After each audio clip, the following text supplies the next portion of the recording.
Chazak ou Baruch, excellente journée aujourd'hui, on est en hébreu. Le café, le 25, pas le café qu'on boit pour nous réveiller. Je ne sais pas s'il est bien pour la santé ou pas, mais apparemment beaucoup ils ont besoin d'un café pour se réveiller et de pouvoir peut-être réfléchir un peu mieux l'après-midi et de maîtriser ce qu'ils ont envie de faire.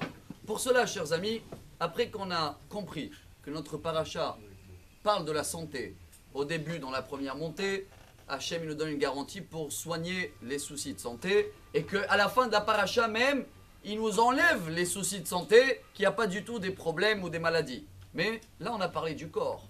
Aujourd'hui, dans la montée du jour, la 5e, la Torah elle nous garantit aussi le médicament, ou si vous voulez la santé, mais de la spirituelle, de l'âme, de l'esprit.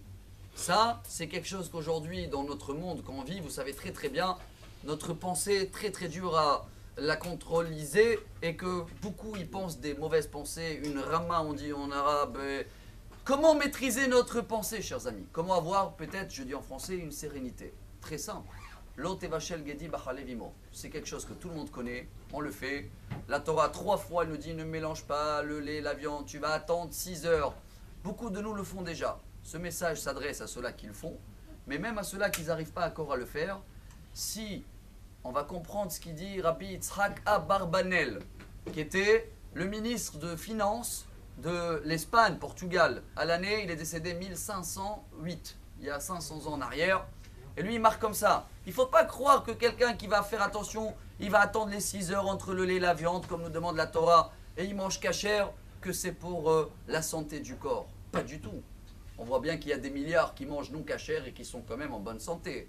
Mais tout ce qui est l'esprit, avoir des bonnes pensées, savoir faire ce que tu as envie et pas que les autres ils vont t'imposer ce que tu dois acheter ou pas. Ça commence par quoi, chers amis?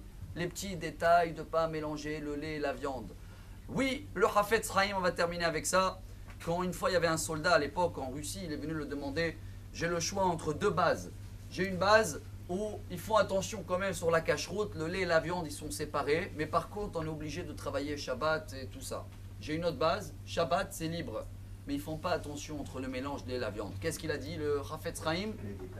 Le lait et la viande passent avant Shabbat, dans ton cas là. Pourquoi? Tout commence de l'intérieur. On termine avec le roi David dans le Télim que tout le monde connaît, 40 Télim. Vetoratra betoch me'ai. La Torah commence à l'intérieur, dans le ventre. C'est quoi? La nourriture cachère.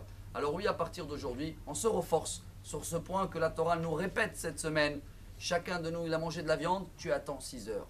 Qu'est-ce que tu vas gagner? D'abord, 1, Dieu il te demande. 2, une bonne santé, ça, on a déjà vu avant. Mais 3, tout ce qui est à l'intérieur, spirituel, l'âme, les pensées, les envies, tout va être maîtrisé comme tu as envie. Et c'est dans ce cas-là, Bezrat Hashem, où on va pouvoir avoir et une bonne santé physique et une bonne santé à l'intérieur.